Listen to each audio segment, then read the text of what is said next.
कि SYL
सत श्री अकाल ऑन एयर देख रहे हो। मैं हाँ सिमरनजोत सिंह मक्कड़।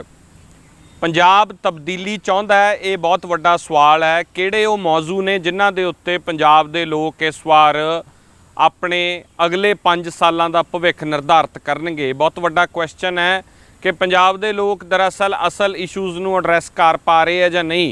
सियासतदान कि उही 70 सालों के इशूज़ के उत्ते ही पंजाब नूं फिर मूर्ख बनाउणगे जां इस वार असीं तब्दीली की गल करांगे।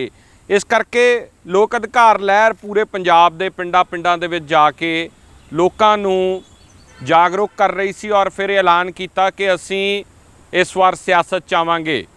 तो की कारण है कि सियासत च आउणा लाजमी है पंजाब बदलण वास्ते? ये तमाम सवालों के जवाब लवांगे। सरदार बलविंदर सिंह जी साडे नाल ने। सत श्री अकाल जी, बहुत बहुत स्वागत है। मक्कड़ साहब तुहाडा ते ऑन एयर टीवी के दर्शकों का सारिਆਂ ਦਾ बहुत बहुत धन्यवाद। कोई ब्लू प्रिंट है तुहाडे कोल जिहड़ी तब्दीली की गल जां पंजाब नूं बचाउण दी गल हुण तक करदे आए हो, जां फिर अक्सर ये हुंदा है कि बहुत सारे धड़े पंजाब च आउंदे है, दिल हुंदा है जिन्हां दा कि सत्ता हासिल करिए जां सियासत दे विच आईए, पर कोई हल नहीं कदे लैके आउंदे? सिमरन जी, जिथों तक तुसीं ब्लू प्रिंट की गल कीती है, हुण तक असीं सब तो पहलां पंजाब दे पिंडे ते जिहड़े ਜ਼ਖਮ ने ਅਸੀਂ ਉਹਨਾਂ ਦੀ ਸ਼ਨਾਖਤ ਕੀਤੀ ਹੈ, ਉਹਨਾਂ ਨੂੰ ਸਮਝਣ ਦੀ ਕੋਸ਼ਿਸ਼ ਕੀਤੀ ਹੈ ਔਰ ਉਹਨਾਂ ਨੂੰ ਸਮਝਣ ਦੇ ਲਈ ਪਿੰਡਾਂ ਦੇ ਗਲੀ ਮੁਹੱਲਿਆਂ, ਮੈਂ ਖੁਦ ਜਾਤੀ ਤੌਰ ਤੇ 1400 ਪਿੰਡਾਂ 'ਚ ਪਿਛਲੇ 6 ਸਾਲਾਂ 'ਚ ਗਿਆ ਹਾਂ। ਜਦੋਂ ਤੋਂ ਲੋਕ ਅਧਿਕਾਰ ਲਹਿਰ ਦੀ ਪੂਰੀ ਟੀਮ ਨੇ ਕੰਮ ਕਰਨਾ ਸ਼ੁਰੂ ਕੀਤਾ, ਅਸੀਂ 2000 ਪਿੰਡ ਕੱਢ ਚੁੱਕੇ ਹਾਂ। ਸੋ ਬਲੂ ਪ੍ਰਿੰਟ ਉਦੋਂ ਤਿਆਰ ਹੋਏਗਾ ਜਦੋਂ ਪਹਿਲਾਂ ਸਾਨੂੰ ਰੋਗ ਦੀ ਸਮਝ ਆਏਗੀ। ਸੋ ਪੰਜਾਬ ਦੇ ਰੋਗ ਨੂੰ ਸਮਝਣ ਦੀ ਕੋਸ਼ਿਸ਼ ਕੀਤੀ ਹੈ और पंजाब नूं पुट्ठा करन वाले जिहड़े लोक ने, तां हुण लोक अधिकार लहर दी टीम ने उन्हां नूं नंगियां करन ते उन्हां लोकां नूं पुट्ठे करन दा मन बनाया। सो उहदे लई ਪੂਰੀ ਤਰ੍ਹਾਂ ਬਲੂਪ੍ਰਿੰਟ ਜਿਹੜਾ ਹੈਗਾ ਤਿਆਰ ਹੈ। ਪੰਜਾਬ ਅੱਜ ਆਰਥਿਕ ਪੱਖੋਂ, ਸਮਾਜਿਕ ਪੱਖੋਂ, ਸੱਭਿਆਚਾਰਕ ਪੱਖੋਂ, ਧਾਰਮਿਕ ਪੱਖੋਂ ਸਾਰੀਆਂ ਨਿਵਾਣਾਂ ਜਿਹੜੀਆਂ ਹੈਗੀਆਂ ਉਹ ਛੂ ਚੁੱਕਿਆ। ਸੋ ਅੱਜ ਪੰਜਾਬ ਦੇ ਲੋਕਾਂ ਨੂੰ ਆਪਣੀ ਹੋਂਦ ਬਚਾਉਣ ਲਈ ਇੱਕ ਪਲੇਟਫਾਰਮ ਦੀ ਜ਼ਰੂਰਤ ਸੀ। ਤਾਂ ਲੋਕ ਅਧਿਕਾਰ ਲਹਿਰ ਨੇ ਬਹੁਤ ਸਾਰੇ ਲੋਕਾਂ ਦੇ ਸਹਿਯੋਗ ਦੇ ਨਾਲ ਔਰ ਉਹਨਾਂ ਦੇ ਵੱਡੇ ਹੰਗਾਰੇ ਤੋਂ ਬਾਅਦ ਜਿਹੜਾ ਹੈਗਾ ਇੱਕ ਨਿਰਣਾ ਕੀਤਾ ਹੈ। ਔਰ ਦੂਜੀ ਗੱਲ ਇਹ ਹੈ ਕਿ ਲੋਕ ਅਧਿਕਾਰ ਲਹਿਰ ਇੱਕ ਬੋਰਡ ਹੋਏਗਾ। ਪੋਲਿਟਿਕਸ ਜਿਹੜੀ ਹੈਗੀ ਆ ਉਹਦਾ ਇੱਕ ਕੇਵਲ ਇੱਕ ਸ਼ਾਖਾ ਹੋਏਗੀ, ਇੱਕ ਟਹਿਣੀ ਹੋਏਗੀ। ਲੋਕ ਅਧਿਕਾਰ ਲਹਿਰ ਹੀ ਰਹੇਗੀ। ਉਹ ਸਮਾਜਿਕ ਕੰਮ ਕਰੇਗੀ, ਲੋਕਾਂ ਨੂੰ ਸਮਾਜਿਕ ਤੇ ਰਾਜਸੀ ਚੇਤਨਾ ਜਿਹੜੀ ਹੈਗੀ ਆ ਲੋਕਾਂ 'ਚ ਲੈ ਕੇ ਜਾਏਗੀ, ਲੋਕਾਂ 'ਚ ਪਿਆਰ ਇਤਫਾਕ ਬਣਾਉਣ ਲਈ ਲਗਾਤਾਰ ਯਤਨਸ਼ੀਲ ਰਹੇਗੀ। ਜਿੱਥੇ ਵੀ ਜਿਹੜੀ ਚੀਜ਼ ਦੀ ਜ਼ਰੂਰਤ ਆ ਉੱਥੋਂ ਤੱਕ ਉਹ ਸਾਰੀਆਂ ਚੀਜ਼ਾਂ ਪਹੁੰਚਾਉਣ ਵਾਸਤੇ ਇਹਦੇ ਮੈਂਬਰ ਕੰਮ ਕਰਦੇ ਰਹਿਣਗੇ। ਪਰ ਨਾਲ ਪੰਜਾਬ ਦੇ ਪਿੰਡੇ ਤੇ ਡੈਂਟ ਪਾਉਣ ਵਾਲੀ ਜਿਹੜੀ ਪੋਲਿਟਿਕਸ ਹੈ, ਕਿਉਂਕਿ ਰਾਜਨੀਤੀ ਹਰ ਬੰਦੇ ਨੂੰ ਪ੍ਰਭਾਵਿਤ ਕਰਦੀ ਹੈ। ਅਸੀਂ ਅਕਸਰ ਪਿੰਡਾਂ 'ਚ ਜਾ ਕੇ ਕਹਿੰਦੇ ਆ ਕਿ ਆਪਾਂ 2 ਡੰਗ ਦੀ ਰੋਟੀ ਵਾਸਤੇ ਆਲੂ ਤੇ ਗੰਢੇ ਲੈਣ ਜਾਂਦੇ ਆ, ਕੱਲਾ ਕੱਲਾ ਆਲੂ ਤੇ ਪਿਆਜ਼ ਦੇਖ ਕੇ ਪਾਉਂਦੇ ਆ ਕਿ ਖਰਾਬ ਨਾ ਪੈ ਜੇ। ਪਰ ਜਿਨ੍ਹਾਂ ਲੋਕਾਂ ਨੇ ਸਾਡੀ ਉਮਰਾਂ ਦੀ ਰੋਟੀ ਦੇ ਫੈਸਲੇ ਕਰਨੇ ਆ, ਸਾਨੂੰ ਐਜੂਕੇਸ਼ਨ ਦੇਣੀ ਹੈ, ਹੈਲਥ ਦੇਣੀ ਹੈ, ਸਾਡਾ ਵਾਤਾਵਰਨ ਸਾਫ਼ ਸੁਥਰਾ ਰੱਖਣਾ ਹੈ, ਕਿਉਂਕਿ ਪੋਲਿਟਿਕਸ ਤੋਂ ਅਸੀਂ ਬਿਲਕੁਲ ਪਾਸੇ ਨਹੀਂ ਹੋ ਸਕਦੇ। ਆਪ ਤੁਹਾਡੇ ਤੇ ਮੇਰੇ ਕਮੀਜ਼ ਪਾਈ ਹੈ, ਇਹਦਾ ਰੇਟ ਕੀ ਹੋਏਗਾ ਇਹ ਸਰਕਾਰ ਨੇ ਤੈਅ ਕਰਨਾ ਹੈ। ਸਾਡੇ ਬੱਚਿਆਂ ਦੀ ਜ਼ਿੰਦਗੀ ਕਿਵੇਂ ਦੀ ਹੋਏਗੀ, ਰੁਜ਼ਗਾਰ ਕਿਸ ਤਰ੍ਹਾਂ ਦਾ ਹੋਏਗਾ, ਕਿਸਾਨੀ ਜਿਹੜੀ ਹੈ ਉਹਨੂੰ ਉਹਦਾ ਹੱਕ ਕਿਵੇਂ ਮਿਲੇਗਾ, ਜਿਹੜੇ ਕਿਰਤੀ ਲੋਕ ਨੇ, ਮਜ਼ਦੂਰ ਨੇ, ਉਹਨਾਂ ਨੂੰ ਚੰਗੀ ਜ਼ਿੰਦਗੀ ਕਿਵੇਂ ਮਿਲੇਗੀ, ਇਹ ਸਾਰਾ ਕੁਝ ਰਾਜ ਸੱਤਾ ਤੇ ਜਿਹੜੀ ਰਾਜਨੀਤੀ ਆ ਉਹਨੇ ਤੈਅ ਕਰਨਾ ਹੈ। ਪਰ ਬਲਵਿੰਦਰ ਜੀ, ਉਹ ਕਹਿੰਦੇ ਨਾ ਚੰਗਾ ਵੈਦ ਉਹ ਹੈ ਜਿਹੜਾ ਇਲਾਜ ਨਾ ਕਰੇ ਪਰ ਉਹ ਨਬਜ਼ ਫੜ ਕੇ ਪਹਿਲਾਂ ਬਿਮਾਰੀ ਦੱਸ ਦੇ ਤੁਹਾਨੂੰ। ਬਿਲਕੁਲ, ਬਿਮਾਰੀ ਫੜਨੀ ਬਹੁਤ ਲਾਜ਼ਮੀ ਹੁੰਦੀ ਹੈ। ਉਹ ਬਿਮਾਰੀ ਕੀ ਫੜੀ ਹੈ ਤੁਸੀਂ? ਦੇਖੋ, ਬਿਮਾਰੀ ਇਹ ਫੜੀ ਹੈ ਕਿ ਜੇ ਆਪਾਂ ਇਹਦੇ ਵਿੱਚ ਸੁਧਾਰ ਕਰਨਾ ਹੈ ਤਾਂ ਜਿਹੜੇ ਲੋਕ ਹੁਣ ਤੱਕ ਵਿਧਾਨ ਸਭਾ ਦੀਆਂ ਪੌੜੀਆਂ ਚੜ੍ਹੇ ਹੈ, ਉਸ ਸਮੁੱਚੀ ਗਲੀ ਸੜੀ ਭ੍ਰਿਸ਼ਟ ਰਾਜਨੀਤਿਕ ਵਿਵਸਥਾ ਨੂੰ ਬਦਲਣਾ ਪਏਗਾ। ਔਰ ਜੇ ਉਹਨੂੰ ਬਦਲਣਾ ਹੈ ਤਾਂ ਜਿੰਨੇ ਲੋਕ ਹੁਣ ਤੱਕ ਸਿਆਸਤ ਦੇ ਵਿੱਚ ਸਰਗਰਮ ਨੇ ਉਹਨਾਂ ਸਾਰੀਆਂ ਪੋਲੀਟੀਕਲ ਪਾਰਟੀਆਂ ਤੇ ਉਹਨਾਂ ਲੀਡਰਾਂ ਨੂੰ ਪਾਸੇ ਰੱਖ ਕੇ ਆਮ ਲੋਕ ਜਿਹੜੇ ਹੈਗੇ ਆ, ਕਿਉਂਕਿ ਜਿਹੜਾ ਸਾਡਾ ਸੰਵਿਧਾਨ ਹੈ ਉਹ ਸਾਨੂੰ ਇੱਕ ਤਾਕਤ ਦਿੰਦਾ ਹੈ। ਅੱਜ ਜਿਹੜੀਆਂ ਆਪਣੀਆਂ ਅਦਾਲਤਾਂ ਨੇ, ਕਾਰਜਪਾਲਕ ਹੈ, ਹਰ ਖੇਤਰ ਦੇ ਵਿੱਚ ਭ੍ਰਿਸ਼ਟਾਚਾਰ ਹੈ। ਪਰ ਤੁਸੀਂ ਇੱਕ ਜੱਜ ਨੂੰ ਬਦਲ ਨਹੀਂ ਸਕਦੇ, ਕਿਉਂਕਿ ਉਹ ਆਪਣੀ ਕੁਆਲੀਫਿਕੇਸ਼ਨ ਤੋਂ ਬਾਅਦ ਇੱਕ ਹਰਡਲ ਕਲੀਅਰ ਕਰਕੇ ਜੱਜ ਦੀ ਸੀਟ ਤੇ ਬੈਠਾ ਹੈ। ਬਿਲਕੁਲ। ਤੁਸੀਂ ਇੱਕ ਐਸਐਸਪੀ ਨੂੰ, ਐਸਡੀਐਮ ਨੂੰ ਬਦਲ ਨਹੀਂ ਸਕਦੇ। ਬਿਲਕੁਲ। ਤੁਹਾਨੂੰ ਭਾਰਤ ਦਾ ਸੰਵਿਧਾਨ ਡਾਕਟਰ BR ਅੰਬੇਦਕਰ ਤੇ ਉਹਨਾਂ ਦੀ ਸਾਰੀ ਟੀਮ ਨੇ ਸਾਨੂੰ ਇੱਕ ਤਾਕਤ ਦਿੱਤੀ ਹੈ ਜੀ ਕਿ ਇੱਕ ਬਹੁਤ ਵੱਡਾ ਥੰਮ ਜਿਹੜਾ ਕਿ ਇਸ ਸਾਰੇ ਸਮੁੱਚੇ ਪ੍ਰਬੰਧ ਨੂੰ ਜਿਹੜਾ ਹੈ ਉਹ ਸੁਧਾਰ ਸਕਦਾ ਹੈ, ਉਹ ਹੈ ਵਿਧਾਨ ਪਾਲਿਕਾ। ਸੋ ਲੋਕ ਅਧਿਕਾਰ ਲਹਿਰ ਦਾ ਇਹ ਮੰਨਣਾ ਹੈ ਕਿ ਇਹ ਜਿਹੜੀਆਂ ਪਾਰਟੀਆਂ, ਆਪਾਂ ਕਿਸੇ ਵੀ MLA ਨੂੰ ਨਾਲ ਲੈਂਦੇ ਆ ਜੀ, ਠੀਕ ਹੈ, 1-2 MLA ਚਲੋ ਜੇ ਆਪਾਂ ਨੂੰ ਚੰਗੇ ਲੱਗਦੇ ਵੀ ਆ 2-4 ਜੀ, ਪਰ ਅਸਲ ਦੇ ਵਿੱਚ ਇੱਕ MLA ਆਪਦੇ ਨਾਲ 40-50 ਜਿਹੜੇ ਨਾ ਇਹੋ ਜਿਹੇ ਲੋਕ ਲੈ ਕੇ ਆਉਂਦਾ ਹੈ, ਜਿਵੇਂ 2-4 ਪਟਵਾਰੀ ਹੋ ਗਏ, 2-4 ਥਾਣੇਦਾਰ ਹੋ ਗਏ, ਇੱਕ ਅੱਧਾ ਡਿਪਟੀ ਹੋ ਗਿਆ, 1-2 SDO ਐਕਸੀਅਨ ਹੋ ਗਏ, ਜਿਹੜੇ ਪਿਛਲੇ ਲੰਬੇ ਸਮੇਂ ਤੋਂ ਉਹਨਾਂ ਨੂੰ ਪਾਲ ਰਹੇ ਹੈ ਜੀ। ਆਪਾਂ ਸਿਸਟਮ ਨੂੰ ਜਦੋਂ ਸਮਝਦੇ ਆ ਨਾ ਕਿ ਇੱਕ ਬੰਦਾ ਟਿਕਟ ਦਿੰਦਾ ਹੈ ਜੀ, ਠੀਕ ਹੈ, ਔਰ ਉਸ ਤੋਂ ਬਾਅਦ ਅਸੀਂ ਕਿਸੇ ਦੇ ਪਹਿਲਾਂ ਚੁਣੇ ਹੋਏ ਬੰਦੇ ਨੂੰ ਦੁਬਾਰਾ ਚੁਣਦੇ ਹਾਂ। ਬਿਲਕੁਲ। ਹੁਣ ਟਿਕਟ ਲੈਣ ਦਾ ਜਿਹੜਾ ਤਰੀਕਾ ਹੈ ਉਹ ਇਹ ਹੈ ਕਿ ਕਹਿਣਾ ਪੈਂਦਾ ਹੈ ਜਾ ਕੇ ਵੀ ਮੇਰੀ ਜ਼ਮੀਰ ਤੇਰੇ ਪੈਰਾਂ 'ਚ ਹੈ ਜੀ, ਮੈਂ ਪਿਓ ਦਾ ਨਹੀਂ ਆ ਤੇਰਾ ਹੈ ਜੀ, ਠੀਕ ਹੈ, ਮੇਰੀ ਜ਼ਮੀਰ ਨੂੰ ਜਿੱਥੇ ਮਰਜ਼ੀ ਵੇਚ ਵੱਟ ਪਰ ਮੇਰੀ ਝੋਲੀ ਟਿਕਟ ਪਾ ਦੇ। ਇੱਕ ਉਮੀਦਵਾਰ ਇਸ ਢੰਗ ਨਾਲ ਟਿਕਟ ਲੈ ਕੇ ਆਉਂਦਾ ਹੈ ਕਿਸੇ ਇੱਕ ਬੰਦੇ ਤੋਂ, ਬਾਦਲ, ਕੈਪਟਨ, ਕੇਜਰੀਵਾਲ, ਹੈ ਨਾ। ਆਮ ਆਦਮੀ ਪਾਰਟੀ ਨੂੰ ਅਸੀਂ ਮਾੜਾ ਨਹੀਂ ਕਹਿੰਦੇ, ਪਰ ਉਹਦਾ ਤਰੀਕਾ ਉਹੀ ਹੈ ਜਿਸ ਤਰੀਕੇ ਦੇ ਨਾਲ ਰਵਾਇਤੀ ਤਰੀਕਾ ਹੈ, ਠੀਕ ਹੈ ਨਾ। ਉਹ ਪੁੱਛਦੇ ਆ ਪਹਿਲਾਂ ਵੀ ਤੂੰ ਕਿੰਨੇ ਕੁ ਪੈਸੇ ਖਰਚ ਦੇਂਗਾ, 2 ਕਰੋੜ ਲਾ ਦੇਂਗਾ, ਅੱਛਾ, ਠੀਕ ਹੈ। ਫਿਰ ਉਹ ਉਹਨਾਂ ਨੂੰ ਕਹਿ ਦਿੰਦੇ ਆ ਵੀ ਤੁਸੀਂ ਐਂ ਕਰੋ ਵੀ 5 ਲੱਖ ਰੁਪਏ ਦੇ ਇਸ਼ਤਿਹਾਰ ਨਾਲ ਆਪਦੀਆਂ ਫੋਟੋ ਲਾ ਕੇ ਕੁਝ ਅਖਬਾਰਾਂ 'ਚ ਦਿਓ, ਕੁਝ ਇੱਧਰ ਦਿਓ, ਕੁਝ ਪਾਰਟੀ ਫੰਡ ਦਿਓ, ਹੈ ਨਾ। ਲੋਕ ਅਧਿਕਾਰ ਅਜਿਹਾ ਬਿਲਕੁਲ ਨਹੀਂ ਕਰੇਗੀ। ਪਰ ਇਹ ਪ੍ਰੈਕਟੀਕਲੀ ਪੋਸੀਬਲ ਹੋਊਗਾ ਕਿ ਜਿਹੜੇ ਸਿਸਟਮ 'ਚ ਲੋਕ ਬੱਝੇ ਹੋਏ ਆ ਇੰਨੇ ਸਾਲਾਂ ਤੋਂ, ਹਾਂਜੀ, ਜੇ ਉਹ ਪੈਸਾ ਪੁੱਛਦੇ ਆ ਵੀ ਕਿੰਨਾ ਲਾ ਸਕਦੇ ਹੋ ਤਾਂ ਹੀ ਪੁੱਛਦੇ ਨਾ ਕਿ ਸ਼ਰਾਬ ਵੰਡਣੀ ਪੈਂਦੀ ਹੈ, ਹਾਂਜੀ, ਪੈਸਾ ਵੰਡਣਾ ਪੈਂਦਾ, ਵੋਟ ਦਾ ਮੁੱਲ ਤੈਅ ਹੁੰਦਾ ਹੈ, ਵਾਰਡ-ਵਾਰਡ ਜਾ ਕੇ ਲੋਕ ਜਾਂਦੇ ਆ, ਰਾਤੋਂ ਰਾਤ ਘੇਰਾਬੰਦੀਆਂ ਹੁੰਦੀਆਂ। ਕੀ ਲੋਕ ਇੰਨੇ ਚੇਤਨ ਹੋਣਗੇ ਕਿ ਤੁਸੀਂ ਜਿਹੜੀ ਗੱਲ ਅੱਜ ਕਹਿ ਰਹੇ ਹੋ ਉਹ 22 ਦੀ ਇਲੈਕਸ਼ਨ 'ਚ ਪੋਸੀਬਲ ਹੋ ਸਕਦੀ ਹੈ? 101% ਮੱਕੜ ਸਾਹਿਬ, ਤੁਸੀਂ ਮੈਨੂੰ 5-6 ਸਾਲਾਂ ਤੋਂ ਜਾਣਦੇ ਹੋ ਜੀ। ਡਿਸੇਬਲਡ ਲੋਕਾਂ ਨੂੰ ਲੈ ਕੇ ਸੰਘਰਸ਼ ਸ਼ੁਰੂ ਕੀਤਾ ਸੀ ਅਸੀਂ, ਰਾਜਨੀਤਿਕ ਪਾਰਟੀਆਂ ਵਾਂਗ 6-6 ਰੈਲੀਆਂ ਕੀਤੀਆਂ। ਬਿਲਕੁਲ ਠੀਕ ਹੈ, ਲੋਕਾਂ ਦੇ ਸਹਿਯੋਗ ਨਾਲ ਉਹ ਰੈਲੀਆਂ ਹੋਈਆਂ ਜੀ। ਲੋਕ ਖੁਦ ਬੱਸਾਂ ਤੇ ਟੈਂਪੂ ਕਿਰਾਏ ਤੇ ਕਰਾ ਕੇ ਜਿਹੜਾ ਸੀਗਾ ਉਹ ਰੈਲੀਆਂ 'ਚ ਪਹੁੰਚੇ।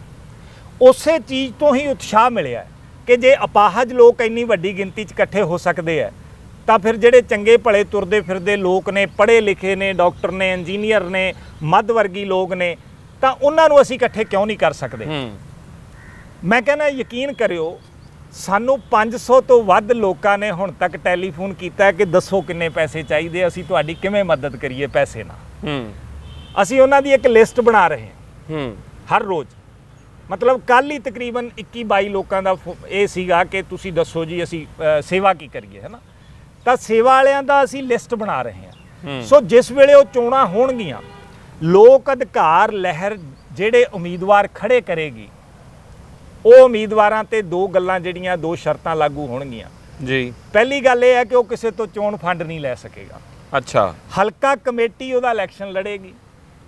ਹਰ ਰੋਜ਼ 5 ਬੰਦੇ ਨਾਲ ਹੋਣਗੇ।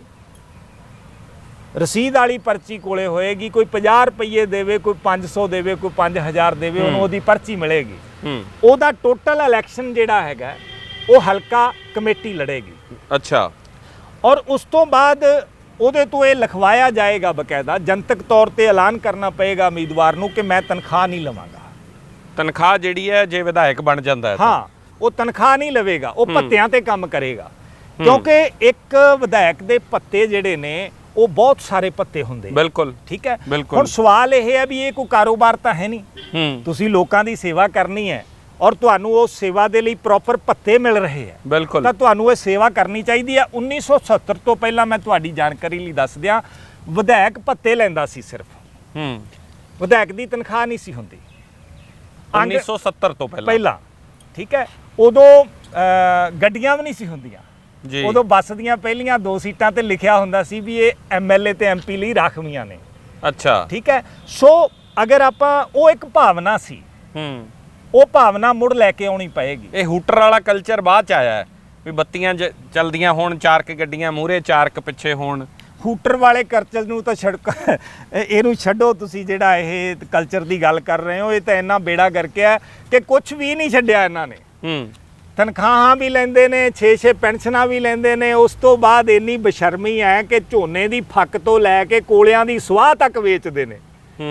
ਰੇਤਾ ਬਜਰੀ, ਮਤਲਬ 100 ਕਰੋੜ ਰੁਪਏ ਦਾ ਹਰ ਰੋਜ਼ ਕਪਲਾ। ਮੇਰੇ ਯਾਦ ਹੈ ਜਦੋਂ ਰੇਤੇ ਦੀ ਟਰਾਲੀ 800 ਦੀ ਹੋਈ ਸੀ ਤਾਂ ਅਜੀਤ ਅਖਬਾਰ 'ਚ ਖਬਰ ਲੱਗੀ ਬਹੁਤ ਵੱਡੀ, ਹਾਂਜੀ, ਕਿ ਰੇਤੇ ਦੀ ਟਰਾਲੀ 800 ਦੀ ਹੋ ਗਈ। ਮਤਲਬ ਕਿ 800 ਦੀ ਹੋਣਾ ਇੱਕ ਵੱਡੀ ਖਬਰ ਸੀਗੀ। ਔਰ ਬਹੁਤੇ ਸਾਲ ਪਹਿਲਾਂ ਨਹੀਂ, ਕੋਈ 10-12 ਸਾਲ ਪਹਿਲਾਂ ਦੀ ਗੱਲ ਕਰ ਰਿਹਾ ਮੈਂ, 15 ਸਾਲ ਪਹਿਲਾਂ ਦੀ ਗੱਲ ਹੈ।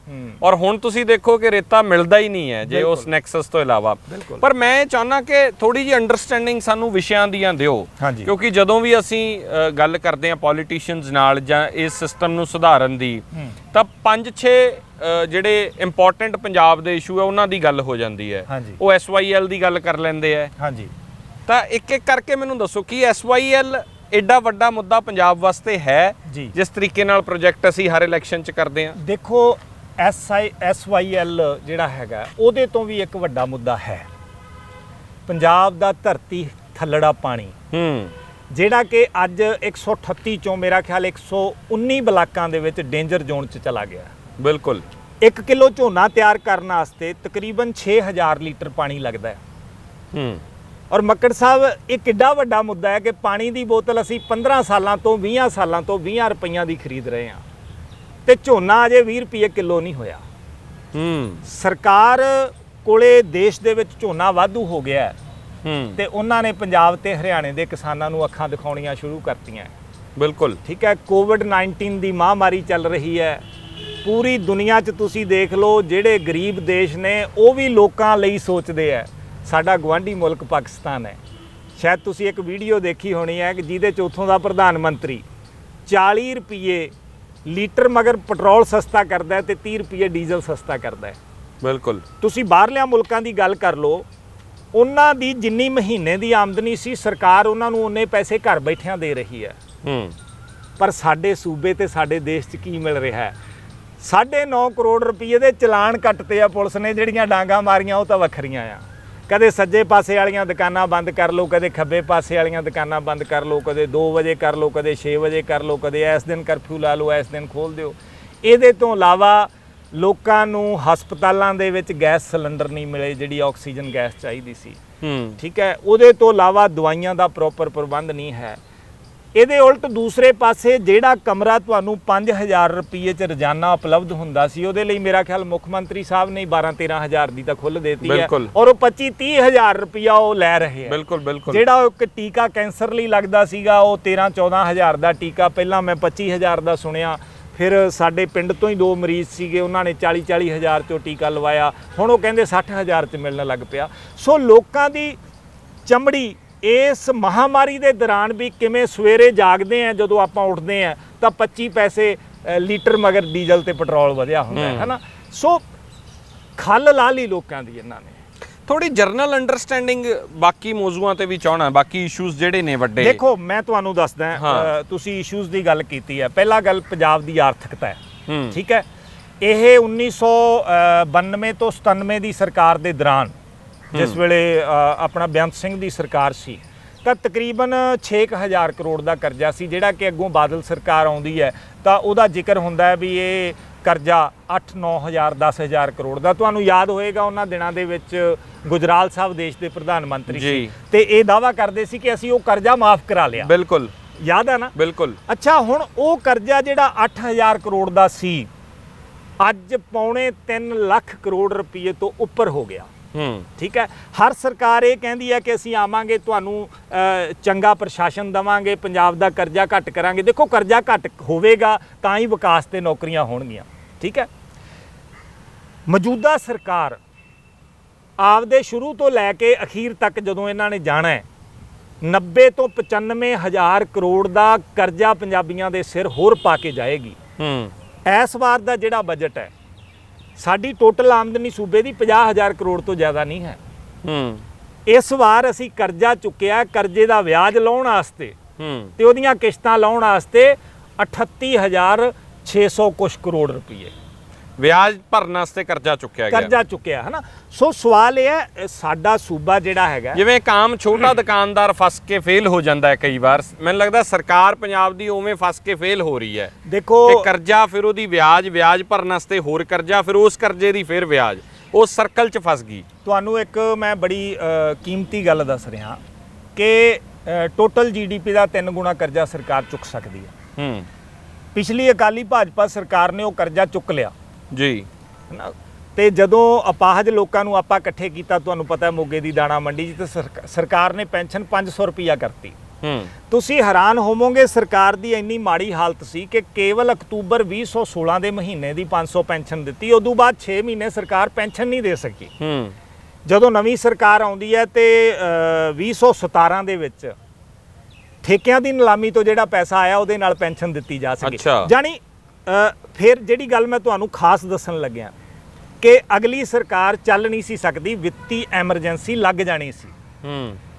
ਇਸ ਸਰਕਾਰ ਨੂੰ ਬਚਾਇਆ ਪਤਾ ਕਿਹਨੇ? ਕੋਵਿਡ ਨੇ। ਅੱਛਾ, ਕੀ ਹੋਇਆ ਕਿ ਕੇਂਦਰ ਨੇ 5 ਗੁਣਾ ਕਰਜ਼ਾ ਚੁੱਕਣ ਦੀ ਆਗਿਆ ਦਿੱਤੀ ਵੀ ਟੋਟਲ GDP ਦਾ ਤੁਸੀਂ 5 ਗੁਣਾ ਚੱਕ ਸਕਦੇ ਹੋ। ਇਹ ਸਰਕਾਰ ਹੁਣ ਉਹਦੇ ਨਾਲ ਚੱਲ ਰਹੀ ਹੈ, ਉਹ ਲਿਮਟ ਵਧਾਤੀ। ਤਾਂ ਦੇਖੋ, ਜਦੋਂ ਹੀ ਇਹ ਸਰਕਾਰ ਬਣੀ, ਸਾਡੇ ਮਾਨਯੋਗ ਵਿੱਤ ਮੰਤਰੀ ਤੇ ਪ੍ਰਧਾਨ ਮੰਤਰੀ, ਜਿਹੜੇ ਆਪਣੇ ਮੁੱਖ ਮੰਤਰੀ ਨੇ, ਪ੍ਰਧਾਨ ਮੰਤਰੀ ਕੋਲੇ ਜਾਂਦੇ ਰਹੇ ਕਿ ਸਾਨੂੰ 3.5% ਜਾਂ 4.5% ਕਰਜ਼ਾ ਚੁੱਕਣ ਦੀ ਆਗਿਆ ਦਿਓ, 4 ਗੁਣਾ। ਤਾਂ ਉਹ ਹੁਣ ਮਜਬੂਰਨ ਕੇਂਦਰ ਨੇ ਜਿਹੜਾ ਸੀਗਾ, ਕਿਉਂਕਿ ਕੇਂਦਰ ਨੇ ਵੀ ਰਿਜ਼ਰਵ ਬੈਂਕ ਆਫ ਇੰਡੀਆ ਦਾ ਰਿਜ਼ਰਵ ਵੀ ਲਾ ਲਿਆ। ਠੀਕ ਹੈ, ਕਿਉਂਕਿ ਜਿੰਨੇ ਵੀ ਸਰਕਾਰੀ ਅਸਾਸੇ ਆ ਉਹਨੂੰ ਵੇਚ ਕੇ। ਪਰ ਇਹਨਾਂ ਗੱਲਾਂ ਦਾ ਮੈਂ ਟੋਕ ਰਿਹਾ ਤੁਹਾਨੂੰ ਬਲਵਿੰਦਰ ਸਿੰਘ ਜੀ, ਇਹਨਾਂ ਦਾ ਹੱਲ ਵੱਲ ਵੀ ਤਾਂ ਲਿਜਾਣਾ ਪੈਣਾ ਨਾ। ਅਕਸਰ ਇਹ ਹੁੰਦਾ ਹੈ ਕਿ ਦੋਸ਼ ਨੇ ਕਿ ਇਸ ਤਰ੍ਹਾਂ ਕਰਤਾ, ਕਰਜ਼ੇ 'ਚ ਹੋ ਗਏ। ਤਾਂ ਜੇ ਤੁਸੀਂ ਇਹ ਲੋਕਾਂ ਅੱਗੇ ਆ ਰਹੇ ਹੋ ਆਪਣਾ ਪਲਾਨ ਲੈ ਕੇ, ਤਾਂ ਉਹਦੇ 'ਚ ਤੁਹਾਨੂੰ ਇਹ ਵੀ ਸਵਾਲ ਹੋਣਗੇ ਕਿ ਤੁਸੀਂ ਹੱਲ ਦੱਸੋ, ਤੁਹਾਡੇ ਕੋਲੇ ਹੱਲ ਕੀ ਹੈ? ਬੜਾ ਸੌਖਾ ਹੱਲ ਹੈ, ਬੜਾ ਸੌਖਾ ਹੱਲ ਹੈ। ਦੇਖੋ ਸਾਡੇ ਦੇਸ਼ ਦੇ ਜਿੰਨੇ ਵੀ ਅਸਾਸੇ ਨੇ ਉਹ ਮਾਨਯੋਗ ਪ੍ਰਧਾਨ ਮੰਤਰੀ ਨੇ ਵੇਚਤੇ ਹੈ। ਸਰਕਾਰ 164 ਲੱਖ ਕਰੋੜ ਰੁਪਏ ਦੀ ਕਰਜ਼ਾਈ ਹੈ।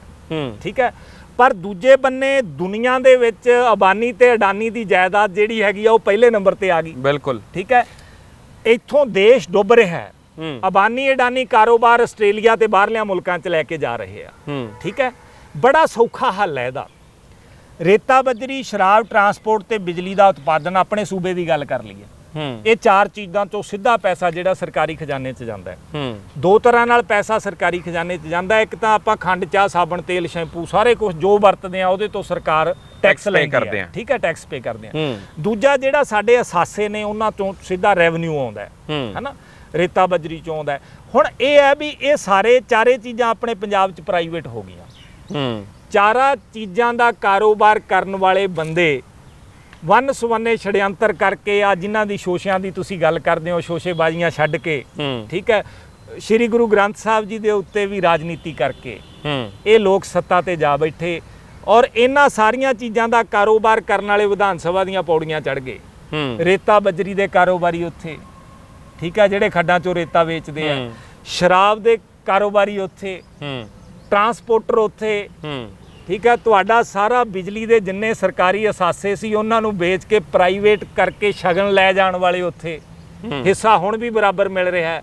ਤੁਸੀਂ ਮੈਨੂੰ ਇੱਕ ਗੱਲ ਦੱਸੋ ਕਿ ਮੈਕਸ ਹਸਪੀਟਲ ਖੁੱਲਿਆ, ਠੀਕ ਹੈ, 1 ਰੁਪਏ ਗਜ ਦੇ ਹਿਸਾਬ ਨਾਲ ਬਾਦਲ ਸਰਕਾਰ ਜਿਹੜੀ ਅਕਾਲੀ ਭਾਜਪਾ ਸੀ ਉਹਨਾਂ ਨੇ ਪੈਸੇ ਦਿੱਤੇ, ਉਹ ਗਜ ਜ਼ਮੀਨ ਦੇਤੀ ਸਰਕਾਰੀ, ਬਿਲਕੁਲ ਬਠਿੰਡੇ ਦੀ ਜਿਹੜੀ ਕਹਿ ਲਓ ਵੀ ਦਿਲ ਹੈ ਜਿਹੜੀ ਜ਼ਮੀਨ ਉਹ ਦੇਤੀ। ਬਿਲਕੁਲ ਠੀਕ ਹੈ, ਲੋਕਾਂ ਨੂੰ ਕੀ ਫਾਇਦਾ ਹੋਇਆ। ਤੇ ਦੂਜੇ ਬੰਨੇ ਮਤਲਬ ਬਾਦਲ ਸਾਹਿਬ ਦਾ ਆਪਦਾ 6.25 ਕਨਾਲਾਂ ਦਾ ਜਿਹੜਾ ਵਾਲਮਾਰਟ ਨੂੰ ਕਿਰਾਏ ਤੇ ਦਿੱਤਾ ਹੋਇਆ ਉਹਨਾਂ ਦੀ ਕੰਪਨੀ ਨੇ, ਉਹਦਾ ਇੱਕ ਦਿਨ ਦਾ ਕਿਰਾਇਆ 54,000 ਰੁਪਈਆ, ਮਹੀਨੇ ਦਾ 17 ਲੱਖ ਰੁਪਈਆ, 6.25 ਕਨਾਲ ਜਗ੍ਹਾ। ਤੇ ਉਧਰਲੇ ਪਾਸੇ ਮਤਲਬ ਚਾਚੇ ਦਾ ਪੁੱਤ ਦੇ ਹਾਲ ਦੇਖ ਲਓ ਕਿ ਸਰਦਾਰ ਮਨਪ੍ਰੀਤ ਸਿੰਘ ਬਾਦਲ ਜਿਹੜੇ ਕਹਿੰਦੇ ਸੀ ਬਠਿੰਡੇ ਦੀਆਂ ਚਿਮੜੀਆਂ ਦੇ ਵਿੱਚੋਂ ਧੂਆਂ ਕੱਢ ਦਿਆਂਗੇ, ਦੁਬਾਰਾ ਚਲਾ ਦਿਆਂਗੇ, ਠੀਕ ਹੈ, ਉਹ ਹੁਣ ਰਿੰਗ ਕੇ ਕਹਿ ਰਹੇ ਹੈ ਕਿ 1300 ਏਕੜ ਬਠਿੰਡਾ ਥਰਮਲ ਦੀ ਜ਼ਮੀਨ ਅਸੀਂ 1 ਰੁਪਏ ਗਜ ਦੇ ਹਿਸਾਬ ਨਾਲ ਫਾਰਮਾਸੂਟੀਕਲ ਕੰਪਨੀਆਂ ਨੂੰ ਦੇਵਾਂਗੇ।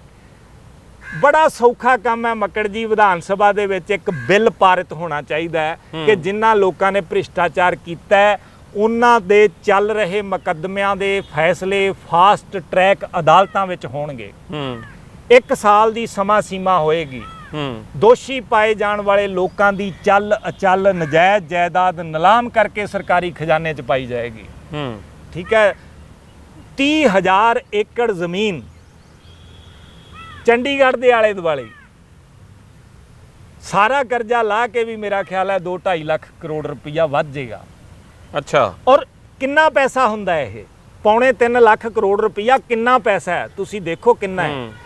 ਬਾਕੌਲ ਵਿੱਤ ਮੰਤਰੀ ਮਨਪ੍ਰੀਤ ਸਿੰਘ ਬਾਦਲ ਮੈਂ ਤੁਹਾਨੂੰ ਦੱਸ ਰਿਹਾ ਕਿ ਕਿੰਨਾ ਹੁੰਦਾ। ਉਹਨਾਂ ਨੇ ਵਿਧਾਨ ਸਭਾ 'ਚ ਸ਼ਬਦ ਨੇ ਜੋ ਮੈਂ ਕਹਿ ਰਿਹਾ, ਉਹ ਜ਼ਿਕਰ ਕਰ ਰਹੇ ਸੀ ਸੁਖਬੀਰ ਸਿੰਘ ਬਾਦਲ ਹੋਰਾਂ ਨੇ ਕੈਸ਼ ਕ੍ਰੈਡਿਟ ਲਿਮਟ ਜਿਹੜੀ ਹੈਗੀ ਹੈ 12,000 ਕਰੋੜ ਰੁਪਏ ਦਾ ਰੌਲਾ ਗੋਲਾ ਸੀ ਉਹਦੇ 'ਚ ਜੀ। ਠੀਕ ਹੈ, 2 ਨੰਬਰ ਦੇ ਧੰਦੇ ਸੀ ਜਿਹਦੇ ਉੱਤੇ ਬਕਾਇਦਾ ਜਾਣੀ ਸੁਨੀਲ ਜਾਖੜ ਜੀ ਵਿਰੋਧੀ ਧਿਰ ਦੇ ਨੇਤਾ ਹੁੰਦੇ ਆ ਮੋਟਰਸਾਈਕਲ ਤੇ ਵਿਧਾਨ ਸਭਾ 'ਚ ਆਏ ਸੀ, ਤੁਹਾਨੂੰ ਸ਼ਾਇਦ ਯਾਦ ਹੋਵੇ ਜੀ। ਠੀਕ ਹੈ, ਉਹ 12,000 ਕਰੋੜ ਰੁਪਏ ਤੇ 19,000 ਕਰੋੜ ਦਾ ਜਿਹੜਾ ਸੀਗਾ ਉਹ ਵਿਆਜ ਪੈ ਗਿਆ, ਉਹ 31,000 ਕਰੋੜ ਬਣ ਗਿਆ।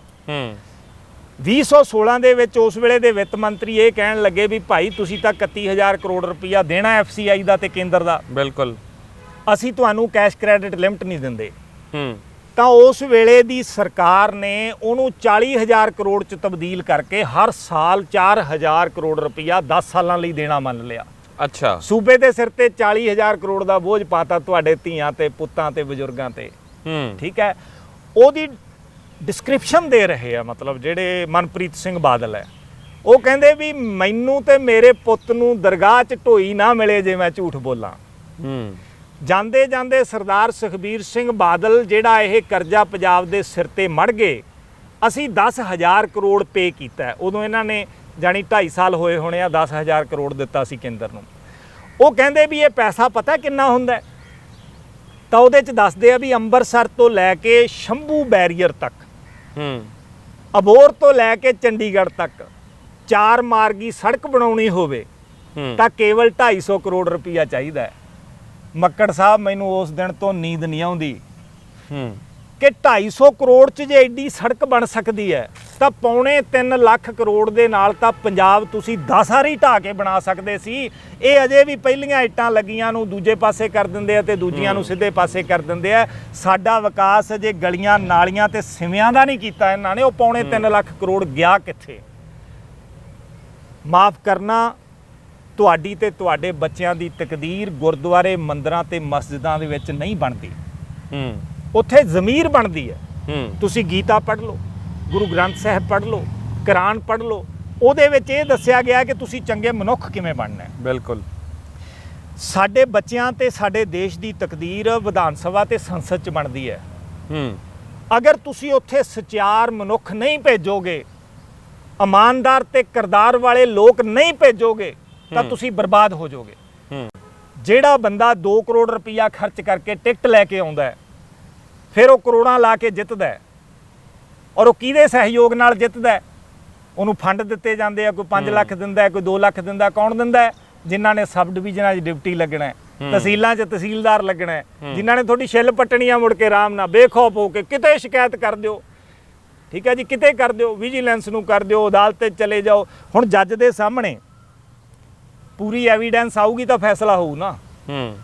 ਐਵੀਡੈਂਸ ਭੁਗਤਾਉਣੀ ਕਿਹਨੇ ਹੈ? ਠੀਕ ਹੈ, ਜਿਹੜਾ ਬੰਦਾ ਤਫਤੀਸ਼ੀ ਅਫਸਰ ਹੈ ਜਾਂ ਉਹਨੇ ਭੁਗਤਾਉਣੀ ਹੈ ਜਾਂ ਪ੍ਰੋਸੀਕਿਊਟਰ ਜਿਹੜਾ ਸਰਕਾਰੀ ਵਕੀਲ ਹੈ, ਠੀਕ ਹੈ, ਉਹ ਦੋਵੇਂ ਬੰਦੇ ਹੀ ਵਿਧਾਨ ਪਾਲਿਕਾ ਵਾਲਿਆਂ ਦੇ ਅੰਡਰ ਹੈ ਤੇ ਵਿਧਾਨ ਪਾਲਿਕਾ ਦੇ ਵਿੱਚ ਚੋਰ ਬੈਠੇ ਆ, ਤੇ ਫਿਰ ਹੋਏਗਾ ਕਿਵੇਂ? ਪਰ ਲੋਕਾਂ 'ਚ ਭਰੋਸੇਯੋਗਤਾ ਕਿਵੇਂ ਕਾਇਮ ਹੋਊਗੀ? ਕਿਉਂਕਿ ਇੰਨੇ ਸਾਲਾਂ ਤੋਂ ਹੀ ਰਿਪੀਟੀਸ਼ਨ ਹੋਈ ਹੈ। ਬਹੁਤ ਲੋਕ ਆਏ ਵੀ ਇਹ ਗੱਲ ਕਹਿ ਕੇ ਕਿ ਅਸੀਂ ਤਬਦੀਲੀ ਵਾਸਤੇ ਆਏ ਹਾਂ, ਫਿਰ ਉਹਨਾਂ ਨੇ ਜਾਂ ਤਾਂ ਲੋਕਾਂ ਨੇ ਉਹਨਾਂ ਨੂੰ ਚੁਣਿਆ ਨਹੀਂ ਜਾਂ ਉਹ ਫਿਰ ਪਲਟੀ ਛੇਤੀ ਮਾਰ ਗਏ। ਨਹੀਂ, ਦੇਖੋ ਮੈਂ ਤੁਹਾਨੂੰ ਦੱਸਦਾ ਇਹਦੇ ਵਿੱਚ ਜਿੱਥੋਂ ਤੱਕ ਸਵਾਲ ਕੀਤਾ ਤੁਸੀਂ ਭਰੋਸੇਯੋਗਤਾ ਦਾ, ਪਹਿਲੀ ਗੱਲ ਤਾਂ ਤੁਸੀਂ ਲੋਕਾਂ ਤੇ 100% ਦੀ ਭਰੋਸਾ ਕਰ ਲਓ ਕਿ ਲੋਕ ਪੂਰੀ ਤਰ੍ਹਾਂ ਬਦਲਾਅ ਲਿਆਉਣ ਵਾਸਤੇ ਤਿਆਰ ਨੇ। ਇਹ ਤੁਹਾਨੂੰ ਕਰਨਾ ਪਊਗਾ। ਨਹੀਂ, ਲੋਕਾਂ ਨੇ ਮਤਲਬ ਲੋਕਾਂ ਸਾਨੂੰ ਨਹੀਂ ਕਰਨਾ ਪਊ, ਲੋਕਾਂ ਨੇ ਆਪਣੀ ਜਿਹੜੀ ਹੈਗੀ ਆ ਉਹ ਪ੍ਰਮਾਣ ਦਿੱਤਾ ਆ 2014 ਦੀਆਂ ਵੋਟਾਂ ਦੇ। ਤੁਹਾਨੂੰ ਇਹ ਯਕੀਨ ਹੋ ਚੁੱਕਿਆ ਹੈ?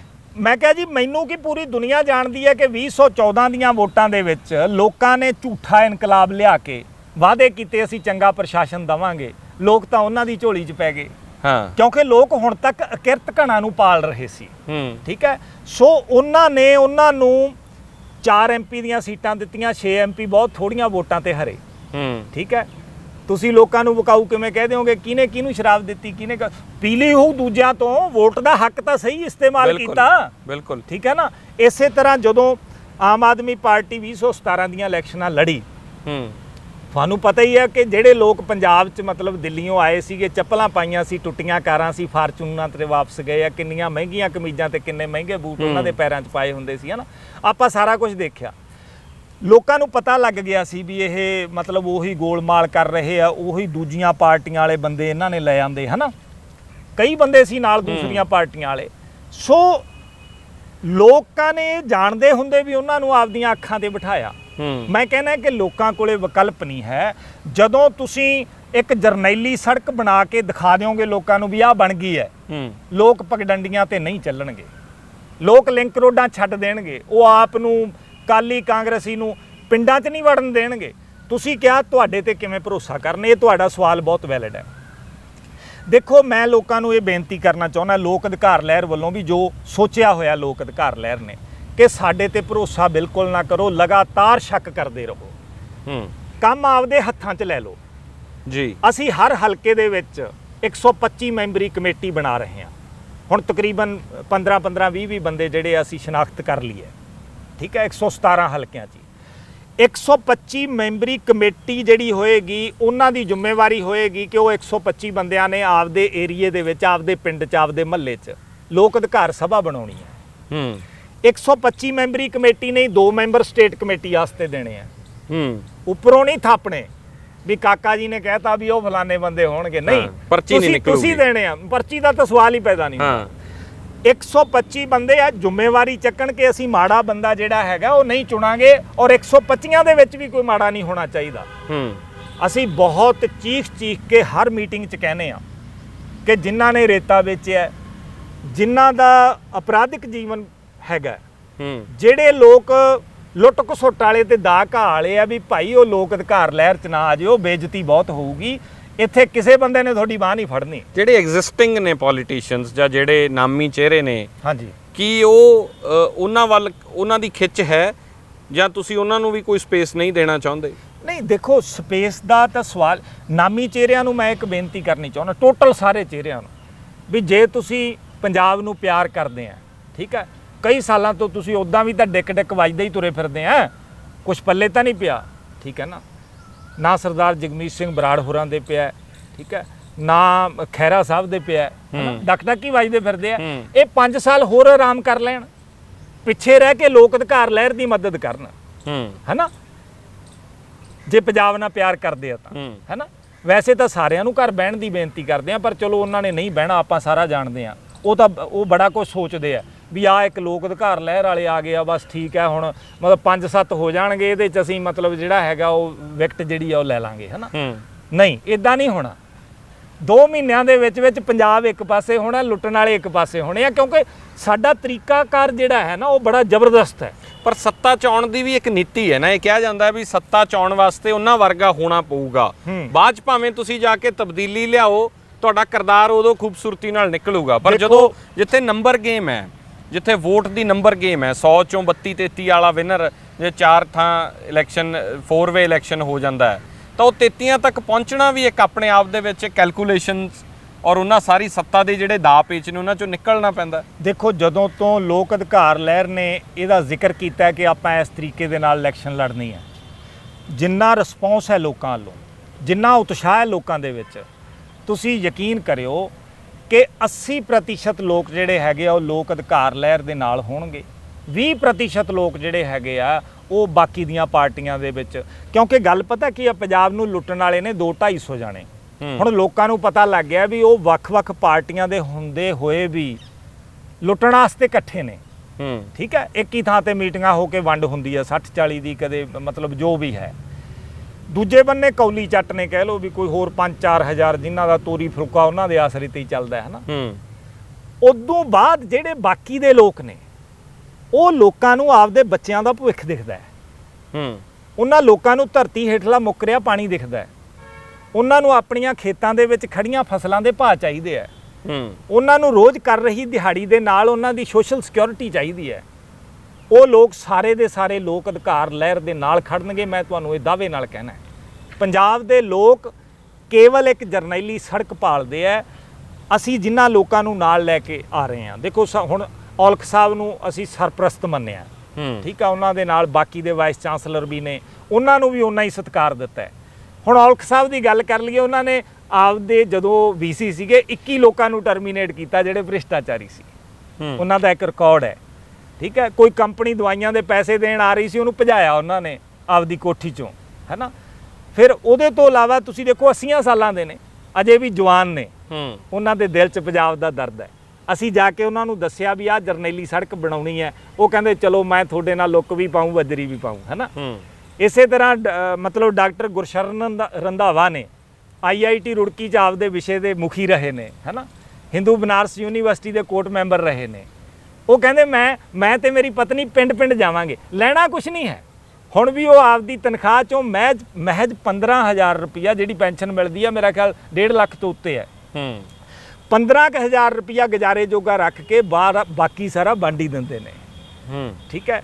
ਐਸੇ ਬੰਦੇ ਜਿਹੜੇ ਹੈਗੇ ਆ ਉਹ ਲੋਕ ਅਧਿਕਾਰ ਲਹਿਰ ਨਾਲ ਕੰਮ ਕਰਨਗੇ। ਅਸੀਂ ਪਿੰਡ ਤੁਰੇ ਫਿਰਦੇ ਆ, ਇਹੀ ਲੋਕ ਚਿਹਰੇ ਵੀ ਹੋਣਗੇ, ਕਿਉਂਕਿ ਲੋਕ ਇਸ ਗੱਲ ਦੀ ਉਡੀਕ ਵੀ ਹੈ। ਦੇਖੋ, ਮਜ਼ਾ ਬਹੁਤ ਜ਼ਰੂਰਤ ਹੈ ਕਿ ਇਹ ਲੋਕ ਜਿਹੜੇ ਅਕਸਰ ਪਿੱਛੇ ਪਰਦੇ ਦੇ ਕੰਮ ਕਰਦੇ ਰਹੇ ਹੈ, ਜੌਲ ਸਾਹਿਬ ਵਰਗੇ ਦਾਰਸ਼ਨਿਕ ਲੋਕ ਨੇ ਜਿਹੜੇ, ਉਹ ਲੋਕ ਆਖਰ ਸਿਆਸਤ 'ਚ ਕਿਉਂ ਨਹੀਂ ਆਉਂਦੇ?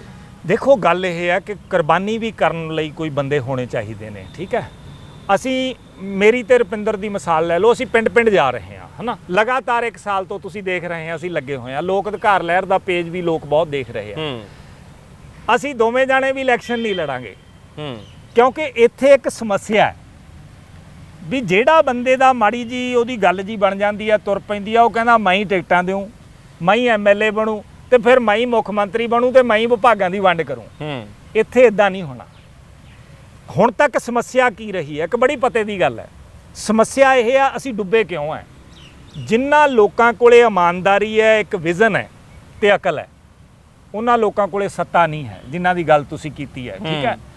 ਦੂਜੇ ਬੰਨੇ ਜਿਨ੍ਹਾਂ ਦੇ ਲੋਕਾਂ ਦੇ ਕੋਲੇ ਸੱਤਾ ਹੈ, ਉਹਨਾਂ ਕੋਲੇ ਇਮਾਨਦਾਰੀ ਨਹੀਂ ਹੈਗੀ, ਨਾ ਕੋਈ ਵਿਜ਼ਨ ਹੈ, ਨਾ ਅਕਲ ਹੈ, ਠੀਕ ਹੈ। ਉਹ ਤਾਂ ਪਾਣੀ 'ਚ ਬੱਸਾਂ ਚਲਾਉਂਦੇ ਨੇ ਤੇ ਚੰਦ ਦੇ ਮੀਟਿੰਗਾਂ ਕਰਦੇ ਨੇ, ਹੈ ਨਾ, ਬੰਬ ਮਾਰਿਆ ਸੜਕਾਂ ਤੋੜਦੇ ਨੇ, ਹੋਰ ਪਤਾ ਨਹੀਂ ਕੀ ਕਰਦੇ ਆ, ਲੋਕ ਥੱਲੇ ਹੱਸ ਛੱਡਦੇ ਆ। ਲੋਕਾਂ ਕੋਲੇ ਕੋਈ ਰਸਤਾ ਹੈ ਨਹੀਂ ਨਾ, ਹੋਰ ਜਾਣਦੇ ਲੋਕ ਸਾਰਾ ਕੁਝ ਹੈ। ਲੋਕ ਅਧਿਕਾਰ ਲਹਿਰ ਨੇ ਹੁਣ ਕੀ ਕਰਨਾ? ਜਿਨ੍ਹਾਂ ਲੋਕਾਂ ਕੋਲੇ ਵਿਜ਼ਨ ਹੈ, ਉਹ ਲੋਕ ਸਾਡੇ ਸਰਪ੍ਰਸਤ ਰਹਿਣਗੇ, ਉਹ ਸਾਨੂੰ ਇੱਕ ਖਾਕਾ ਤਿਆਰ ਕਰਕੇ ਦੇਣਗੇ। 30 ਸਤੰਬਰ ਤੱਕ ਅਲੱਗ-ਅਲੱਗ ਕਮੇਟੀਆਂ ਬਣ ਚੁੱਕੀਆਂ ਨੇ। ਅਸੀਂ ਸਹਿਕਾਰੀ ਖੇਤੀ ਕਿਸ ਤਰ੍ਹਾਂ ਕਰਨੀ ਆ, ਉਹਦਾ ਇੱਕ ਮਾਡਲ ਤਿਆਰ ਹੋਏਗਾ, ਠੀਕ ਹੈ। ਕੇਂਦਰ ਤੋਂ ਅਸੀਂ ਕੀ ਲੈਣਾ ਹੈਗਾ, ਸੂਬਾ ਸਰਕਾਰ ਨੇ ਕੀ ਪਾਉਣਾ ਹੈ। ਦੇਖੋ, ਜਿਹੜੀ ਕਿਸਾਨੀ ਆ ਉਹ ਕਦੇ ਵੀ ਸਰਕਾਰਾਂ ਦੇ ਸਹਿਯੋਗ ਤੋਂ ਬਗੈਰ ਬਚ ਨਹੀਂ ਸਕਦੀ। ਪੂਰੀ ਦੁਨੀਆ 'ਚ ਕਿਸੇ ਦੇਸ਼ 'ਚ ਚਲੇ ਜਾਓ, ਠੀਕ ਹੈ। ਮੇਰਾ ਇਹ ਆਖਰੀ ਸਵਾਲ ਸੀ ਤੁਹਾਨੂੰ ਇਹੀ ਕਿ ਮੈਂ ਸ਼ੁਰੂਆਤ ਜ਼ਰੂਰ ਕੀਤੀ ਸੀ, SYL ਤੱਕ ਸੀਮਤ ਰਹਿ ਗਿਆ ਉਹ ਸਵਾਲ ਕਿ ਪੰਜਾਬ ਦੇ ਬਹੁਤ ਸਾਰੇ ਇਸ਼ੂਜ਼ ਤੇ ਚੋਣ ਲੜੀ ਜਾਂਦੀ ਹੈ। ਇਸ ਵਾਰ ਬੇਅਦਬੀ ਨੂੰ ਲੈ ਕੇ ਜਿਵੇਂ ਨਵਜੋਤ ਸਿੱਧੂ ਹੋਣਾ ਨੇ ਦੁਬਾਰਾ ਇੱਕ ਝੰਡਾ ਚੱਕ ਲਿਆ ਆਪਣੀ ਸਰਕਾਰ ਦੇ ਖਿਲਾਫ, ਬਾਕੀ ਵੀ ਸਾਰੇ ਸਵਾਲ ਕਰ ਰਹੇ ਆ। ਪਿਛਲੀ ਚੋਣ ਨਸ਼ਿਆਂ ਤੇ ਬੇਅਦਬੀ ਤੇ ਹੋ ਗਈ, ਫਿਰ ਉਹ ਖਿੰਡਦੀ ਹੋਈ ਆਟਾ ਦਾਲ ਤੋਂ ਘਿਓ ਖੰਡ ਤੇ ਪਹੁੰਚਦੀ ਹੋਈ ਸਮਾਰਟਫੋਨਾਂ ਤੱਕ ਆ ਗਈ। ਸ਼ਗਨ ਸਕੀਮ 51,000 ਕਰ ਦਿਆਂਗੇ। ਇਹ ਪੋਪੂਲਿਸਟ ਵਾਅਦੇ ਜਿਹੜੇ ਹੈ, ਇਹਨਾਂ ਦੀ ਜਨਰਲ ਅੰਡਰਸਟੈਂਡਿੰਗ ਤੁਹਾਡੀ ਕੀ ਰਹੂਗੀ? ਔਰ ਦੂਸਰਾ ਆਖਰੀ ਸਵਾਲ ਮੈਂ ਚਾਹੁੰਦਾ ਸੰਖੇਪ 'ਚ ਇਹਦਾ ਵੀ ਜਵਾਬ ਦੇ ਦਿਓ। ਕਿਸਾਨ ਜਿਹੜਾ ਅੰਦੋਲਨ ਹੈ, ਉਹਨੂੰ ਲੈ ਕੇ ਤੁਹਾਡੀ ਜਨਰਲ ਅੰਡਰਸਟੈਂਡਿੰਗ ਕੀ ਰਹੂਗੀ? ਦੇਖੋ, ਤੁਸੀਂ 2 ਸਵਾਲ ਕੀਤੇ ਨੇ। ਪਹਿਲੀ ਗੱਲ ਤਾਂ ਇਹ ਵੀ ਉਹ ਝੂਠੇ ਵਾਅਦੇ ਕਰਦੇ ਨੇ, ਲੋਲੀਪੌਪ ਦਿੰਦੇ ਨੇ, ਹੈ ਨਾ। ਇਹਦੇ ਬਾਰੇ ਮੇਰਾ ਕਹਿਣਾ ਇਹੀ ਹੈ ਕਿ ਹੁਣ ਨੌਕਰ ਤੈਅ ਕਰਦਾ ਮੈਂ ਮਾਲਕ ਨੂੰ ਕੀ ਦੇਣਾ, ਮੈਂ ਖੰਡ ਦਿਉਂ, ਮੈਂ ਪੱਤੀ ਦਿਉਂ। ਇਸ ਵਾਰੀ ਮਾਲਕ ਤੈਅ ਕਰੇਗਾ ਕਿ ਮੈਂ ਕੀ ਲੈਣਾ ਹੈ, ਠੀਕ ਹੈ। ਹਰ ਵਿਸ਼ੇ ਤੇ, ਐਜੂਕੇਸ਼ਨ ਤੇ, ਹੈਲਥ ਤੇ, ਇੰਡਸਟਰੀ ਤੇ, ਖੇਤੀਬਾੜੀ ਤੇ ਪੂਰਾ ਮਾਡਲ ਜਿਹੜਾ ਲੋਕਾਂ ਦੇ ਸਾਹਮਣੇ ਰੱਖਾਂਗੇ ਔਰ ਉਹਨਾਂ ਨੂੰ ਬੁਲਾ ਕੇ ਪੁੱਛਾਂਗੇ ਕਿ ਤੁਹਾਡੇ ਕੋਲੇ ਕੀ ਹੈ ਇਹਨੂੰ ਕਰਨ ਵਾਸਤੇ, ਠੀਕ ਹੈ। ਨਹੀਂ ਤਾਂ ਲੋਕਾਂ ਦੇ ਜਿਹੜੇ ਉਮੀਦਵਾਰ ਨੇ ਸੰਗਤ ਵੱਲੋਂ ਖੜੇ ਕਰਨੇ ਆ, ਉਹ ਖੜੇ ਹੈ, ਠੀਕ ਹੈ। ਉਹਦੇ ਲਈ ਪੂਰੀ ਤਰ੍ਹਾਂ ਜਿਹੜਾ ਹੈਗਾ ਹਰ ਖੇਤਰ ਨੂੰ ਛੂਹਿਆ ਜਾਏਗਾ ਜਿਹਦਾ ਆਮ ਮਨੁੱਖ ਦੀ ਜ਼ਿੰਦਗੀ ਦੇ ਨਾਲ ਸਰੋਕਾਰ ਹੈ, ਠੀਕ ਹੈ। ਉਦੋਂ ਅਗਲੀ ਗੱਲ ਆ ਜਾਓ ਜਿਹੜੀ ਤੁਸੀਂ ਕਿਸਾਨੀ ਅੰਦੋਲਨ ਦੀ ਕੀਤੀ ਹੈ। ਕਿਸਾਨੀ ਅੰਦੋਲਨ ਜਿਹੜਾ ਹੈਗਾ, ਕੇਂਦਰ ਸਰਕਾਰ ਸਾਨੂੰ ਕੁਝ ਦਵੇ ਨਾ ਦੇਵੇ, ਉਹ ਜਿੱਤ ਚੁੱਕਿਆ, ਕਿਉਂਕਿ ਪੂਰੇ ਪੰਜਾਬ ਦੇ ਵਿੱਚ 3 ਪੋਲੀਟੀਕਲ ਪਾਰਟੀਆਂ ਨੰਗੀਆਂ ਹੋ ਚੁੱਕੀਆਂ। ਅਕਾਲੀ ਨੰਗੇ ਹੋ ਗਏ, ਕਾਂਗਰਸ ਕਿਸਾਨੀ ਅੰਦੋਲਨ ਦੇ ਮਾਮਲੇ ਤੇ ਨੰਗੀ ਹੋ ਗਈ, ਕਿਉਂਕਿ ਉਦੋਂ ਪਹਿਲਾਂ CM ਸਾਹਿਬ ਜਿਹੜੇ ਸੀਗੇ ਜਾਂ ਵਿੱਤ ਮੰਤਰੀ ਸੀ, ਉਹਨਾਂ ਨੂੰ ਵੀ ਤਾਂ ਉਸ ਕਮੇਟੀ ਦਾ ਮੈਂਬਰ ਬਣਾਇਆ ਸੀ ਨਾ, ਹਾਈ ਪਾਵਰ ਕਮੇਟੀ ਜਿਹੜੀ ਬਣੀ ਹੈ। ਇਸੇ ਤਰ੍ਹਾਂ ਜਿਹੜਾ ਭਗਵੰਤ ਮਾਨ ਜੀ ਆ, ਉਹ ਐਸੈਂਸ਼ੀਅਲ ਕਮੋਡਿਟੀ ਐਕਟ ਤੇ 20 ਤਰੀਕ ਨੂੰ ਉੱਥੇ ਸਹੀ ਪਾ ਕੇ 21 ਤਰੀਕ ਨੂੰ ਰੈਲੀ ਕਰੀ ਜਾਂਦੇ ਆ ਲੋਕਾਂ ਨਾਲ। ਲੋਕਾਂ ਨੇ ਸਾਰਾ ਕੁਝ ਦੇਖ ਲਿਆ। ਇਹ 3 ਪਾਰਟੀਆਂ ਨੰਗੀਆਂ ਹੋ ਗਈਆਂ। ਅੰਦੋਲਨ ਦੀ ਇਹ ਬਹੁਤ ਵੱਡੀ ਜਿੱਤ ਹੈ, ਲੋਕ ਇਹਨਾਂ ਨੂੰ ਮੂੰਹ ਨਹੀਂ ਲਾ ਰਹੇ, ਠੀਕ ਹੈ। ਅੰਦੋਲਨ ਤਾਂ ਜਿੱਤ ਗਏ, ਹੁਣ ਕਿਸਾਨੀ ਬਚੂਗੀ ਕਿਵੇਂ, ਇਹਦੇ ਤੇ ਆਉਣ ਵਾਲੀ ਗੱਲ ਹੈ ਵੀ ਇਹਦੇ ਲਈ ਲੋਕ ਅਧਿਕਾਰ ਲਹਿਰ ਕੀ ਸੋਚਦੀ ਹੈ। ਦੇਖੋ, ਕੇਂਦਰ ਜਿਹੜਾ ਹੈਗਾ ਉਹਨੂੰ ਮਦਦ ਕਰਨੀ ਪਏਗੀ ਸੂਬੇ ਦੀ ਹਰ ਹਾਲਤ ਦੇ ਵਿੱਚ, ਬਿਲਕੁਲ, ਕਿਉਂਕਿ ਅਸੀਂ ਕੇਂਦਰ ਦੀ ਮਦਦ ਪੰਜਾਬ ਦੇ ਸੂਬੇ ਨੇ ਉਹਨਾਂ ਹਾਲਾਤਾਂ 'ਚ ਕੀਤੀ ਹੈ ਜਦੋਂ ਲੋਕ ਅੰਨ ਬਾਝੋਂ ਭੁੱਖੇ ਮਰ ਰਹੇ ਸੀ ਔਰ ਸਾਨੂੰ ਠੂਠਾ ਲੈ ਕੇ ਅਮਰੀਕਾ ਵਰਗੇ ਦੇਸ਼ਾਂ ਦੇ ਮੂਹਰੇ ਜਾ ਕੇ ਮੰਗਣਾ ਪੈ ਰਿਹਾ ਸੀ, ਠੀਕ ਹੈ। ਉਹਨੂੰ ਮਦਦ ਕਰਨੀ ਪਏਗੀ। ਪੰਜਾਬ ਦੇ ਵਿੱਚ ਖੇਤੀ ਵਿਭਿੰਨਤਾ ਜਿਹੜੀ ਹੈਗੀ ਆ ਲੈ ਕੇ ਆਉਣੀ ਪਏਗੀ। ਸਾਡੇ ਸੂਬੇ ਦੇ ਕੋਲੇ ਸਭ ਤੋਂ ਵੱਡਾ ਖੇਤੀ ਨਾਲ ਜੁੜਿਆ ਹੋਇਆ ਇਨਫਰਾਸਟ੍ਰਕਚਰ ਹੈ, ਬਿਲਕੁਲ, ਠੀਕ ਹੈ ਜੀ। ਸਾਡੇ ਕੋਲੇ ਮਤਲਬ ਲਗਭਗ ਤੁਸੀਂ ਇਹ ਮੰਨੋ ਕਿ 1500 ਤਾਂ ਜਿਹੜੀਆਂ ਹੈਗੀਆਂ ਮਾਰਕੀਟ ਕਮੇਟੀਆਂ ਨੇ, ਠੀਕ ਹੈ। ਮੰਡੀਆਂ ਨੇ ਵੱਡੀਆਂ ਵੱਡੀਆਂ ਖੁੱਲੀਆਂ। ਸਾਡੇ ਕੋਲੇ ਮਾਰਕ ਫੈਡ ਹੈ, ਮਿਲਕ ਫੈਡ ਹੈ, ਸ਼ੂਗਰ ਫੈਡ ਹੈ, ਪਨਸਪ ਹੈ, ਪਨਗ੍ਰੇਨ ਹੈ, ਵੇਅਰ ਹਾਊਸ ਹੈ, ਖੇਤੀਬਾੜੀ ਵਿਭਾਗ ਹੈ, ਪਸ਼ੂ ਪਾਲਣ ਵਿਭਾਗ ਹੈ, ਮੱਛੀ ਪਾਲਣ ਵਿਭਾਗ ਹੈ, 18 ਵਿਭਾਗ ਹੈ, ਯੂਨੀਵਰਸਿਟੀ ਹੈ। 18 ਦੇ 18 ਵਿਭਾਗ ਲੋਕ ਅਧਿਕਾਰ ਲਹਿਰ ਖੇਤੀ ਨੂੰ ਸਮਰਪਿਤ ਕਰ ਦੇਗੀ, ਜਿਹੜੇ ਹੁਣ ਕੇਵਲ ਆਯਾਸ਼ ਬੰਦਿਆਂ ਦੀਆਂ ਚੇਅਰਮੈਨੀਆਂ ਵਾਸਤੇ ਰੱਖੇ ਹੋਏ ਆ, ਠੀਕ ਹੈ। ਇਹ 18 ਦੇ 18 ਵਿਭਾਗ ਜਦੋਂ ਖੇਤੀ ਦੇ ਲਈ ਕੰਮ ਕਰਨਗੇ, ਫਿਰ ਸਾਡੇ ਲਈ ਕੋਈ ਕਾਰਪੋਰੇਟ ਤੁਰਿਆ ਆਵੇ ਉਹ ਸਾਡਾ ਕੁਝ ਨਹੀਂ ਵਿਗਾੜ ਸਕਦਾ, ਕਿਉਂਕਿ ਉਹਦੇ ਸਾਹਮਣੇ ਸਾਰੇ ਚੇਅਰਮੈਨ ਉਹ ਹੋਣੇ ਚਾਹੀਦੇ ਜਿਨ੍ਹਾਂ ਦਾ ਸੰਬੰਧ ਸਿੱਧਾ ਖੇਤੀ ਨਾਲ ਹੋਵੇ, ਪ੍ਰੋਫੈਸ਼ਨਲ ਹੋਣਗੇ, ਪ੍ਰੋਫੈਸ਼ਨਲ ਜਾਂ ਪ੍ਰੋਫੈਸਰਸ ਹੋਣ, ਚਾਹੇ ਉਹ ਡਾਕਟਰੇਟਸ ਹੋਣ, ਸਾਰੇ ਉਹ ਲੋਕ ਚੇਅਰਮੈਨ ਹੋਣੇ ਚਾਹੀਦੇ। ਉਹਨਾਂ ਨੂੰ ਟੀਚੇ ਦਿੱਤੇ ਜਾਣਗੇ ਤੇ ਉਹਨਾਂ ਤੋਂ ਉਹਨਾਂ ਟੀਚਿਆਂ ਦੀ ਪੂਰਤੀ ਕਰਵਾਈ ਜਾਏਗੀ, ਠੀਕ ਹੈ ਨਾ। ਲੋਕ ਅਧਿਕਾਰ ਲਹਿਰ ਜਿਹੜਾ ਵੀ ਮੁੱਖ ਮੰਤਰੀ ਦੇਵੇਗੀ ਉਹਨੂੰ 18 ਘੰਟੇ ਕੰਮ ਕਰਨਾ ਪਏਗਾ। ਉਹ ਇਦਾਂ ਨਹੀਂ ਹੈ ਕਿ ਉਹ ਕਿਲਾ ਬਣਾ ਕੇ ਤੇ ਆਪਦਾ ਮਤਲਬ ਜਿਹੜਾ ਦੂਜੇ ਕੰਮ ਕਰਦਾ। ਜਿਹਨੂੰ ਤੁਸੀਂ ਮੇਅਰ ਨਹੀਂ ਲਾ ਸਕੇ ਉਹਨੂੰ ਫਿਰ ਚੇਅਰਮੈਨ ਲਾ ਦਿਓ। ਨਾ ਜੀ ਨਾ, ਸਵਾਲ ਹੀ ਨਹੀਂ ਪੈਦਾ। ਦਾ ਲੱਗ ਤੂੰ ਪੰਜ ਸਭ ਦਾ ਲੱਗ ਜਾ, ਦੇਖੋ ਇੱਥੇ ਹਲਵਾਈ ਦਾ ਕੰਮ ਕਰੇਗਾ, ਡਾਕਟਰ ਦਵਾਈ ਦਾ ਕੰਮ ਕਰੇਗਾ, ਇੱਥੇ ਇਹ ਨਹੀਂ ਹੋਏਗਾ ਕਿ ਹਲਵਾਈ ਨੂੰ ਪੈਂਚਰਾਂ ਵਾਲੇ ਦੁਕਾਨ ਤੇ ਬਹਾ ਦਿਓ ਤੇ ਪੈਂਚਰਾਂ ਵਾਲਾ ਜਿਹੜਾ ਹੈਗਾ ਉਹਨੂੰ ਤੁਸੀਂ ਵੀਸੀ ਲਾ ਦਿਓ, ਇਦਾਂ ਨਹੀਂ ਹੋਏਗਾ। ਸੋ ਪੂਰਾ ਕੰਮ ਜਿਹੜਾ ਹੈ ਲੋਕਾਂ ਦੀ ਸਲਾਹ ਨਾਲ ਔਰ ਸੰਯੋਜਿਤ ਢੰਗ ਦੇ ਨਾਲ ਕੀਤਾ ਜਾਏਗਾ।